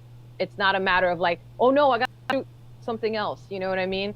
It's you can relegate everything to 2 days, and then it only takes like a second for you to, it doesn't take that long to actually post the video.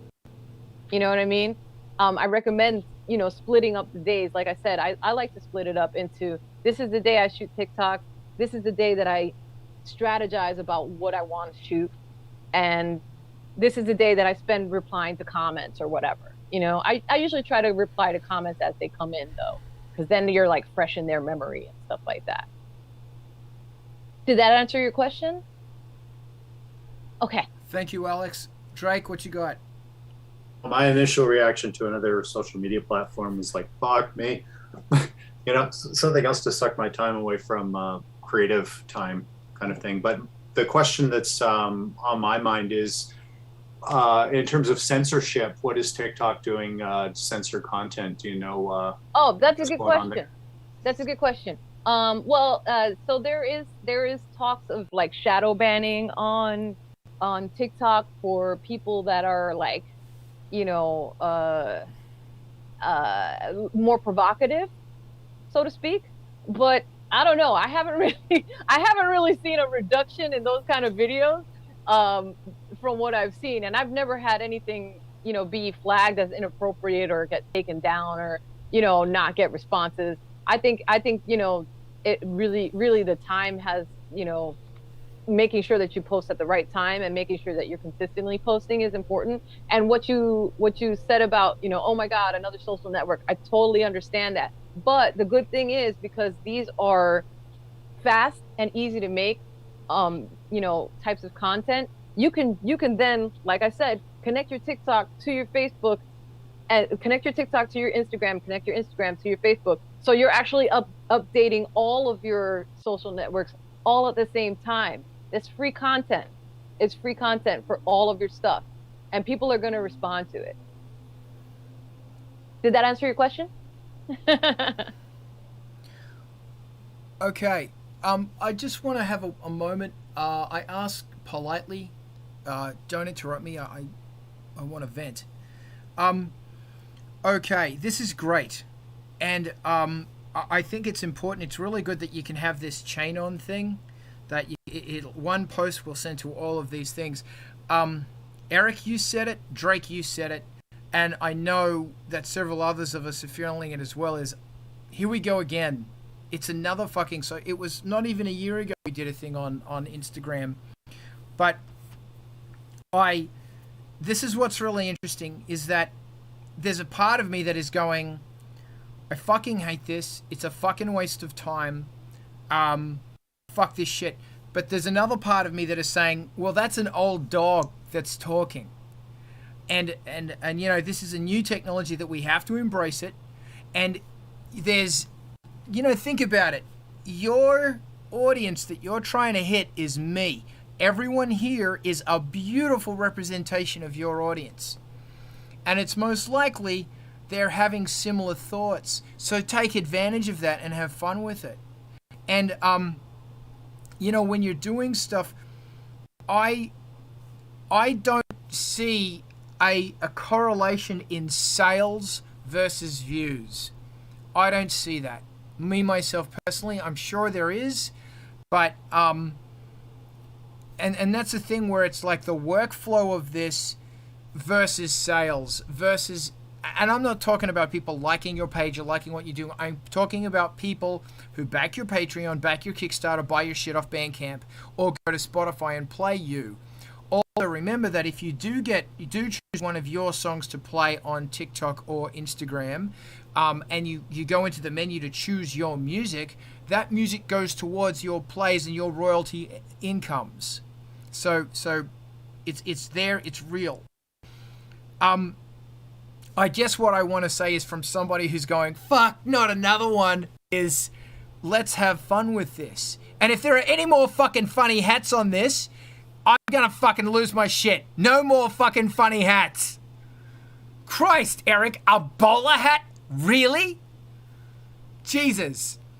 Now that's, and right there is content.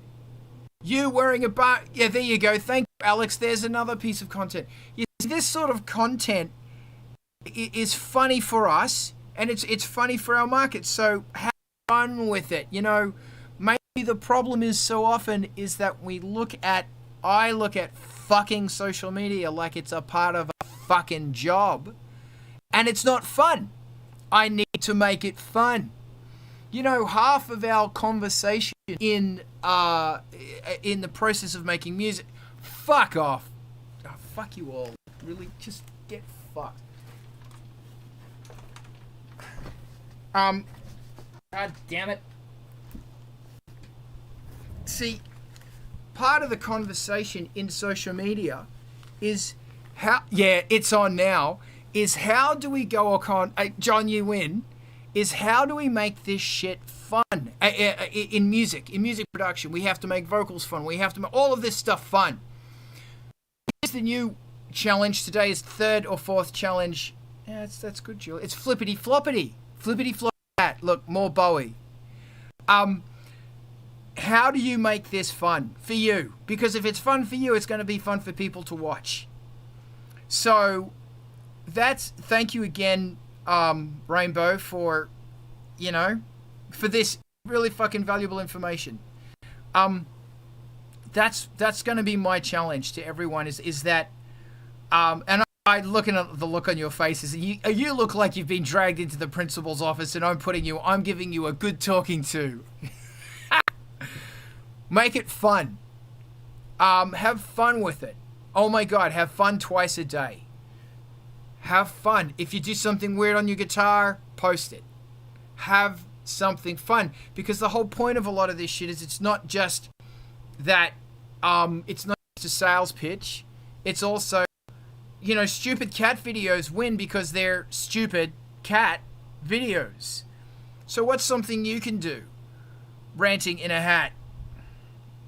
Yeah, that's good. That's good. Not creepy at all. So that's unless anybody else has some last minute thoughts on this, we do have to wrap it up, because I do want to right on over to MTV TV that's now turning 24 hours old. Fucking A. And if you haven't got your stuff on MTV TV yet, bloody email them. I'm going to put this in there because this is important.